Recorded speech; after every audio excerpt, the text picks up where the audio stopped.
How's it going, everyone? It is Andre Williams, and over here we talk stocks and we focus on one thing. Always protect your profits. And today we're going to be talking about Mullen Automotive. It ended up having a pullback in the market, being down just over 4%. And I'm getting a lot of questions, Dre. Where do you see this stock going? Is the run over? Earnings is right around the corner. Well, I'm going to make sure to update you guys in this video. I won't waste any more time. Let's jump into the agenda. If you're new to this channel, I just want to let you know we have timestamps down below inside the description. But if you're a shareholder, you're thinking about taking a position, I highly suggest you watch this full entire video. So the first thing we're going to go over is the technical analysis. We're going to be taking a look at the overall price action. We want to know support. We want to know resistance. We want to know what it looks like in a bearish case scenario and as well as in a bullish case scenario. And then we're going to be going on Fintel, taking a look at the short interest information. The reason why this is important because it does have an impact on the way the stock performs. And then we're going to be taking a look at the order flow distribution. We want to know the buying and the selling behavior on the retail side and as well as on the institutional side.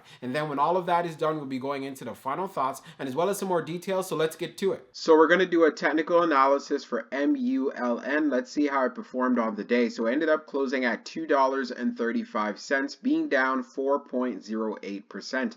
On the low, it tested $2.23, and then on the high, testing $2.57. Taking a look at the volume stats on the day, you can see we traded at 73.649 million shares, and the average volume over 10 trading days is at 262.766 million shares. So you can see we did have well below the average in regards to volume, and it's part of the reasons why we continue to see a pullback in the stock. Now, when we take a look at our chart, which is the daily chart, you can see from the RSI down below, it is at 52.91. And then when we take a look at our moving averages here on the chart, we are below the 200-day, the 100-day, but we are above the 50-day and as well as the 21-day EMA. So since we did end up testing $2.23 as far as for the low, going into tomorrow, you're going to want to see if it could hold support right at 206 or just hold up $2. This will be very key because if it's unable to do that, that's where we have a gap to the downside that we need to fill, which is right here around 178. So keep an eye on that. Now, as far as if you want to see some consolidation going into tomorrow, that'll be the most preferable scenario. But if we don't get that, you'll get the pullback. And if you're looking for a turnaround now, then you want to see price action above $2.57. The moment we can get some price action above this level, then we can look forward to seeing a move to 3. But if we have low volume, I'm not seeing this happening. I'm just being real with you. Because you can see we have been forming some lower lows and we've been forming lower highs as well. So this is definitely not good, and it just shows that it is on a downtrend. We do have earnings that is on March the 30th. I'd be very curious to see that can turn things around depending on whatever is discussed. But one thing that is very clear, the chart is not looking bullish at the moment, but if it could stay above $2 and just consolidate, hey, it could get interesting. Now let's go on to the short interest information. So we're going to take a look at the recent short interest information for MULN. So for the off-exchange short volume ratio, it is at 34.19%. And then for the off-exchange short volume, it is just over 27.4 million shares.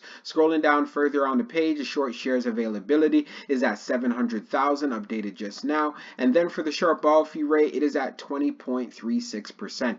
When we take a look at the history of the short volume, you can see for the close of the 25th, it was at 31.28. And then for the close of the 28th, being at 34.19. So one thing that remains the same, Mullen does have short squeeze potential. Now let's move on to the order flow distribution. Now let's take a look at the order flow distribution for MULN. So we can see on the inflow, it is at 31.17, and then on the outflow being at 31.63. So overall, we ended up having an outflow day, but it was still very close. Also note, these numbers are in the millions. Taking a look at the breakdown, on the large, it was 7.94. On the medium, it was 18.74, and then on the small being at 4.49. Taking a look at the outflow side, you can see on the large, it was 10.09. On the medium, it was 17.45, and then on the small, it was 4.09. Taking a look at the large scale orders in the last 5 days, you can see for today, March the 29th, being that outflow of negative 2.15 million. Analyzing the numbers even further for the small scale orders that tends to represent the retail side, we had more buying than we had selling. And then when we take a look at what happened on the medium, we had more buying than we had selling. And then when we take a look at the large, which represents whales, institutions, and funds, we had had more selling than we had buying. And then when we take a look at the turnover ratio, it was at 212.59%.